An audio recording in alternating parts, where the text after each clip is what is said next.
Bom, pessoal, resolução da semana de 14 a 18 de setembro. Nas aulas anteriores, a gente viu função do primeiro grau e função do segundo grau. Na aula de hoje, então, função de terceiro grau. Pessoal, vamos aprender a esboçar um gráfico de uma função de terceiro grau, tudo bem? Vimos as principais características de uma função de primeiro grau, as principais características de uma função de segundo grau e agora as principais características de uma função de terceiro grau. Essa aula aí ela foi exibida lá no Centro de Mídia. Para vocês terem um aprofundamento melhor, vocês podem assistir a aula aí no link disponível, tudo bem? Vamos então para a resolução. Antes de começarmos, função do terceiro grau. Denominamos função polinomial de terceiro grau a função f de x é igual a ax cúbico mais bx quadrado mais cx mais d, em que a, b, c e d são constantes, sendo a diferente de zero. Por que o a tem que ser diferente de zero, pessoal? Pensem um pouco. Se o d, que é a minha constante, que não acompanha nenhum valor de x, for zero, ainda assim é uma função de terceiro grau, pois o x está elevado a 3, tudo bem? Se o c, que é o valor que acompanha o x, for zero, esse termo some, porque tudo vezes zero é zero. Ainda sobra x ao cúbico, então ainda é uma função de terceiro grau. Porém, se o a for zero, qualquer coisa multiplicado por zero é zero, né? Então esse termo some. E se esse termo sumir, ela deixa de ser uma equação de terceiro grau e passa a ser uma equação de segundo grau, que é o maior grau que vai sobrar na minha equação, tá? Então por isso que o a tem que ser diferente de zero. Para construirmos um esboço desta função, vamos considerar suas raízes, R1, R2 e R3. Valor da função que cruza o eixo y. E o termo independente, o valor que cruza, eu falei o eixo y aqui, né? O eixo x. E o termo independente, o valor que cruza o eixo y. Pessoal, o que são as raízes de uma equação? Quando a gente estava estudando Bhaskara, a gente calculava o Bhaskara e encontrava dois valores, né? Que eram as duas raízes. Dá uma olhada aqui nesse desenho que eu estou com o mouse. Ignora essa parte final aqui. O que sobrou não parece uma função de segundo grau? Não é parecido com uma parábola? Vamos considerar que isso aqui seja uma parábola, tudo bem? Se isso fosse uma equação de segundo grau, quais seriam as raízes da minha equação? Os valores aqui quando a minha função ela corta o eixo x. Tá vendo? A minha função veio, cortou o eixo x, é a minha raiz. Cortou o eixo x de novo, é a minha outra raiz. Beleza? Então, eu consigo encontrar o valor do x aqui, quando? Quando o y for zero. Dê uma olhada, y assume vários valores, tá? Porém, quando o y está aqui no cruzamento, ele vale zero. Então, assumindo o valor de zero para y, eu consigo encontrar os valores de x. Tudo bem? A gente vai ver isso melhor nos exemplos, tá? E o d, que é o coeficiente linear, que a gente já viu lá na nossa função de primeiro e segundo grau, é aonde vai cortar o meu eixo y. Entenderam? O valor do d vai ser aonde a minha função vai passar cortando o eixo y. Aqui temos um exemplo, Encontre as raízes e o termo independente da função polinomial. F de x é igual a x mais 2, multiplicado por x mais 1, multiplicado por x menos 1. Em seguida, construa um esboço do seu gráfico. Pessoal, lá no Centro de Mídia foi passado esse mesmo exemplo, tá? Tá vendo que a equação do terceiro grau está numa forma diferente? Essa é a forma fatorada. Se a gente fizer todas as multiplicações aqui, a gente vai chegar em alguma coisa parecida com isso, certo? Dê uma olhada aqui. Tá vendo o x, por exemplo? X vezes x, x ao quadrado. Vou fazer as outras multiplicações. Esse x ao quadrado que vai aparecer aqui, quando eu multiplicar por esse x, vai dar x ao cubo. Tudo bem? Então, se eu resolver essas multiplicações, eu vou chegar na forma reduzida, ó. Essa forma mais bonitinha de enxergar. Porém, a forma fatorada, ela é interessante porque fica mais fácil da gente resolver a nossa equação de terceiro grau. Tudo bem? A partir desses valores aqui, eu consigo encontrar os valores das raízes, tá? Vou explicar para vocês como que a gente vai fazer. E o termo independente? O termo independente eu vou conseguir calcular aqui dessa forma, ó, multiplicando as raízes. Daqui a pouquinho eu explico melhor para vocês sobre isso, tá? A gente já viu isso nas aulas lá do segundo bimestre, tudo bem? Vamos lá então. É sobre as raízes, né? A gente sabe que essa forma aqui fatorada, se eu multiplicar, fizer todas as multiplicações, vou chegar aqui na forma geral, tá? Na forma reduzida, né? Tudo bem? Disse que para eu encontrar o valor de x, ou seja, o valor das raízes, só dar uma conferidinha aqui, já estou voltando. Ou seja, os valores de x, y tem que valer 0, né? Beleza. Então, ó, vocês já aprenderam que y e f de x é a mesma coisa, né? Tudo bem. Então, eu quero saber o valor de x quando y for 0. Então, eu quero que isso dê 0. E como que eu faço para esse valor aqui dar 0? Não é uma multiplicação? Qualquer um deles que for 0, isso vai ser 0. Vamos supor então que x menos R1, o resultado disso dá 0. 0 vezes qualquer coisa é 0. Então eu consigo descobrir o valor de 0 de R1 aqui, considerando que esse termo aqui vai dar 0. E se eu considerar que esse termo aqui vai dar 0? Mesma coisa. Multiplicando por qualquer coisa vai continuar sendo 0. E eu consigo descobrir o valor aqui do meu R2 a partir do momento que eu considerei que aqui pode ser 0. E a mesma coisa aqui. Tudo bem? Vamos lá então. Antes de explicarmos como encontrar o P, que é o termo independente, vamos dar uma olhadinha como que a gente encontra as raízes, tá? A nossa função está aqui, ó. F de x é igual a x mais 2 multiplicado por x mais 1 multiplicado por x menos 1. Vamos pensar um pouco? Quero que esse conjunto seja 0. Que valor que o x tem que ser para esse resultado ser 0? Se aqui é mais 2 e eu quero que dê 0, o x tem que valer menos 2. Menos 2 com 2, 0.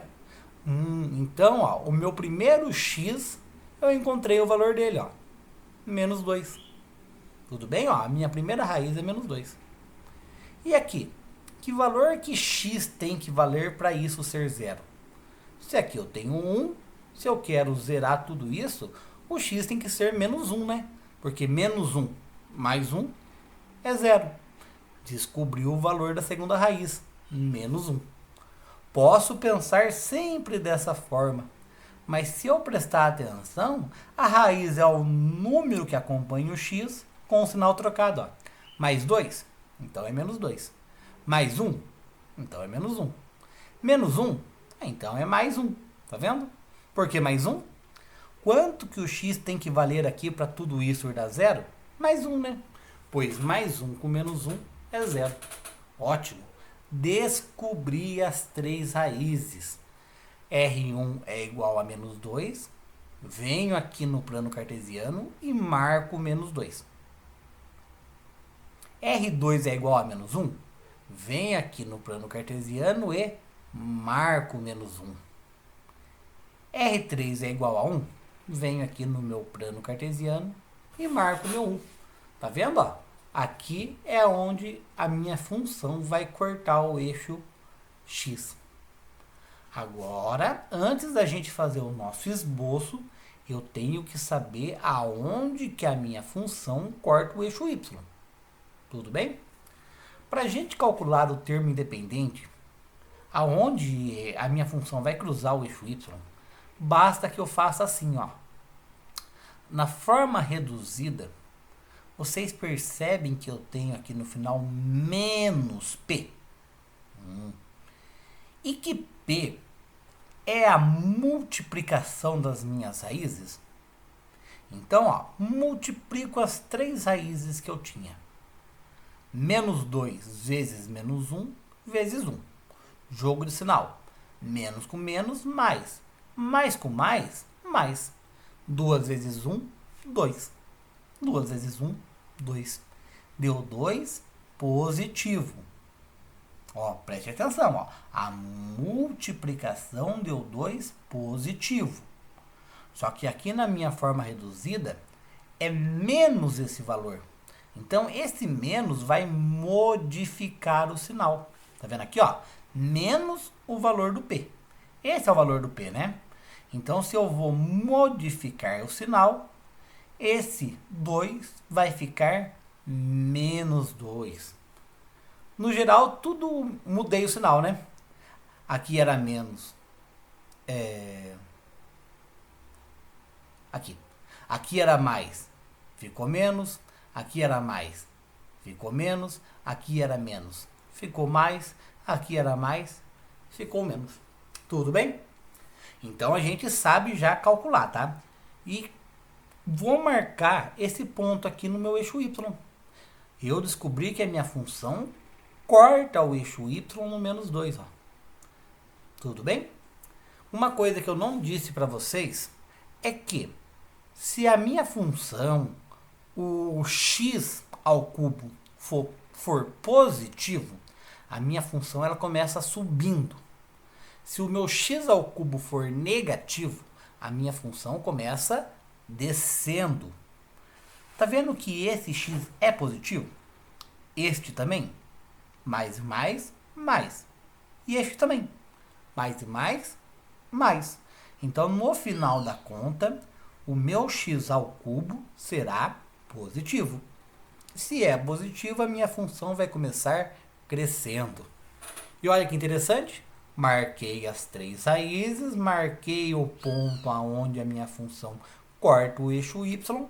E a partir desses 4 pontos, eu consigo imaginar como que a função vai se desenhar, certo? Eu consigo imaginar como será o esboço dessa função. Eu sei que a minha função começa crescendo, ela passa pelo ponto menos 2, daí ela vai subir e vai começar a cair para passar pelo menos 1. Vai continuar caindo até essa função cortar o eixo y. Daí eu imagino uma suavidade aqui na curva. Onde será que a curva faria uma curva bem tranquila, sem forçar a barra? Mais ou menos aqui na metade, ó. Então passou por aqui, imagino que aqui seria a curva. Ela vai começar a subir novamente e cortar novamente o meu eixo x. Então a minha função, ó, cortou 3 vezes o eixo x, passando uma vez pelo eixo y. Tudo bem? Então vamos lá. Como que eu sei que o P ele é a multiplicação das 3 raízes, né? Olha só, essa é a forma fatorada. Estou pensando em letras só, tá? Aqui eu poderia ter as raízes já pronto, ó, o valor 1, valor 2, valor 3, não sei qual é o valor das raízes. Porém, quando eu fizer a propriedade distributiva, vai dar uma multiplicação com vários fatores, tá? E se eu conseguir reorganizar os fatores, eu percebo que o valor que acompanha o x ao quadrado, tá vendo, ó, vai ser a soma das 3 raízes. Então, se eu quiser transformar esta forma fatorada aqui na forma reduzida, eu sei então que se eu somar as 3 raízes, eu encontro o valor que segue o x ao quadrado, ó. Então, ó, qual é o valor que segue o x ao quadrado? Esse S1 aqui, né? Só para simbolizar. Aqui seria menos 2 menos 1, menos 3, né? Menos 3 mais 1, 2. Então, qual é o valor que segue o x ao quadrado? 2, porém negativo. Aqui esse sinal vai fazer esse 2 mudar de sinal. Daí, só para vocês terem uma ideia de como faz, a gente não vai fazer isso agora. É importante só saber da onde que veio essa ideia aqui para encontrar o valor do P, retomando o assunto lá do segundo bimestre. Tudo bem? Então a gente, após abrir essa multiplicação, percebemos que se somarmos as três raízes e mudar o sinal, temos o valor que acompanha o x ao quadrado. Se multiplicarmos as raízes duas a duas, como assim? Multiplico R1 por R2, tá? Multipliquei duas. Multiplico R1 por R3, multipliquei de novo. Sobrou eu multiplicar o R2 com o R3, tudo bem? Então faço essas três multiplicações, duas raízes por vez, e somo elas. O resultado que der é o valor que acompanha o x. E se eu multiplicar as três raízes e inverter o sinal, é o valor do P, que é o que a gente fez aqui. Então é assim que a gente encontra o valor do P. Tranquilo? Vamos lá. Então temos atividade agora aqui na página 12, tá? Defina as raízes a funções polinomiais e faça um esboço do gráfico. Pessoal, esboço não é um gráfico fiel, tá? Ele não precisa passar certinho por cada ponto. É só como esse gráfico ele vai se formar. Mais ou menos, qual é a cara desse gráfico? Vamos lá? Vamos fazer o A. Como eu disse, para encontrar as raízes, vou considerar que o meu y é 0. Então, y0, eu estou aqui no eixo x, não é? Ó, o y vale 10, vale 5, vale 4. Quando o y for 0, eu estou aqui em cima do meu eixo. Então, considero que aqui é 0. Para isso ser 0, um desses daqui tem que ser 0. Qualquer um deles. Se isso for 0, qualquer coisa multiplicado por 0 vai dar 0, né? Se esse for 0, a mesma coisa. E se esse for 0, a mesma coisa. Então, vamos lá. Para esse grupinho aqui dar 0, eu não tenho menos 2. O x tem que valer mais 2. Porque mais 2 menos 2 dá 0. Em outras palavras, ó, é o mesmo número que está aqui com o sinal trocado. Ó. Se era menos 2, aqui fica mais 2. Ó, sem pensar muito, ó, se é menos 1, fica mais 1.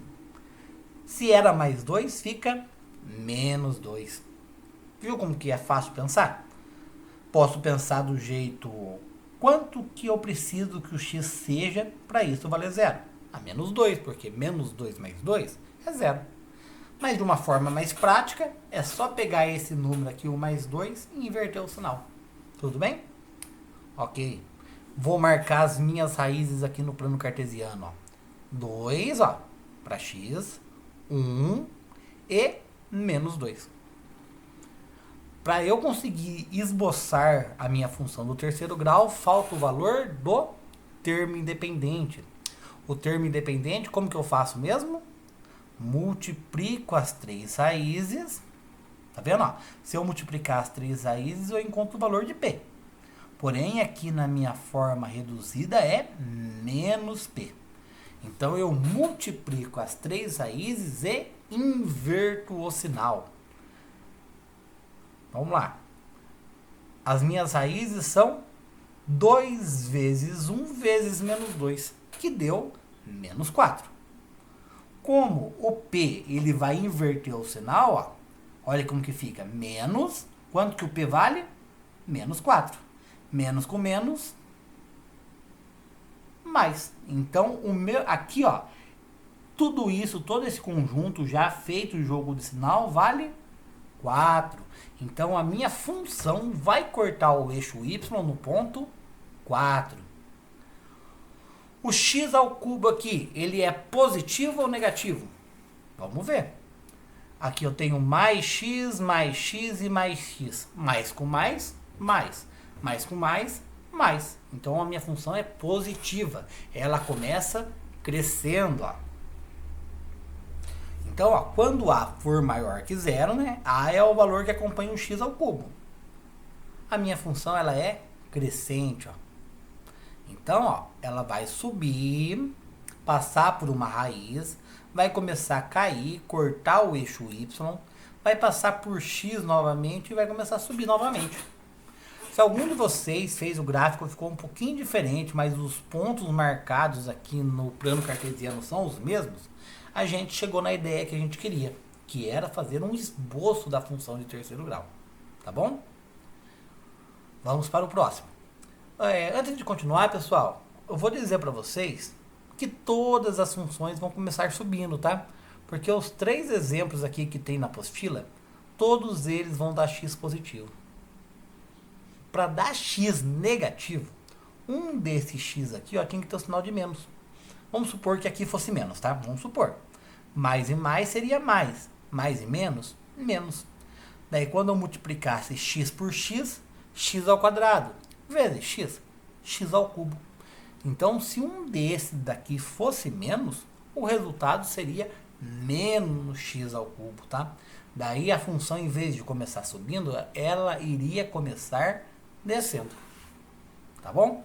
Então, aqui no caso nosso, todas elas vai começar subindo, porque todas elas o A é positivo, maior que zero. Vamos para a próxima. Então, eu quero que um desses seja zero, tá bom? No primeiro caso, para isso ser zero, o x tem que valer zero, né? Ele está sozinho. Então, se esse zero multiplicar por qualquer coisa, vai dar zero. Na minha segunda raiz, quanto que o x tem que valer aqui para zerar tudo? Se aqui é menos 3, o x tem que valer mais 3. E aqui, para dar zero, se aqui eu tenho mais 4, o x tem que valer menos 4. Ok? Vamos marcar esses pontos aqui na reta. 0.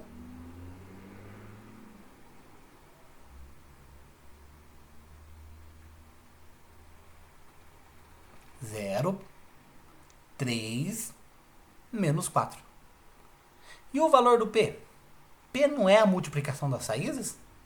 Só que aqui eu já tenho um zero na minha multiplicação, né? Qualquer coisa multiplicado por zero é zero mesmo. E tanto faz aqui, né, esse sinal, porque se mudar o sinal do zero, como o zero é um elemento neutro, não vai fazer diferença esse sinal aqui. Então, o meu ponto P é o zero. Tá vendo? É o mesmo ponto, ó. Então, a minha raiz aqui, ó, ela corta o eixo Y também. Então, tá vendo a altura? Ó?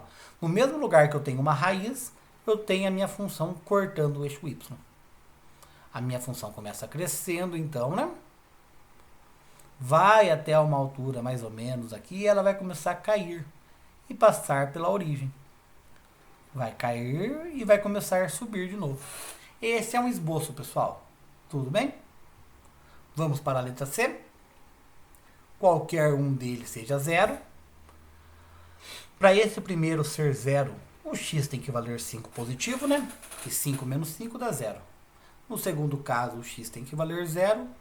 E no terceiro caso, menos 2, né? Porque se o x for menos 2 e mais 2, zero. E o valor do P? A multiplicação. Só que eu tenho um zero aqui, né? Se eu tenho um zero aqui, tudo isso vai dar zero.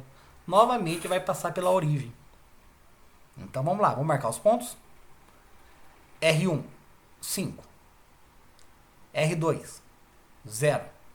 R3, menos 2.